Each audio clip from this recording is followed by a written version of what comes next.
પારડી પોલીસની ટીમે દૌલતનગર સ્થિત અલીફ રો હાઉસમાં દરોડા પાડી 1.27 લાખ કિંમતનું બ્રાઉન હેરોઇન ઝડપી પાડ્યું। પારડી પોલીસ મથકના પીઆઈ જીઆર ગઢવી અને તેમની ટીમે ડ્રગ્સના કાળા કારોબાર પર લાલ આંખ કરી છે।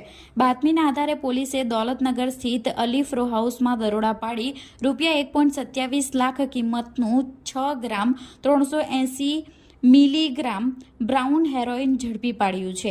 પીઆઈ જીઆર ગઢવીની આગેવાનીમાં થયેલી આ કાર્યવાહીમાં આરોપી અશફાક સફીઉલ્લા શેખને તેના ઘરના બેડરૂમમાં રાખેલા કબાટમાંથી નશીલા પદાર્થ સાથે રંગે હાથ પકડવામાં આવ્યો હતો।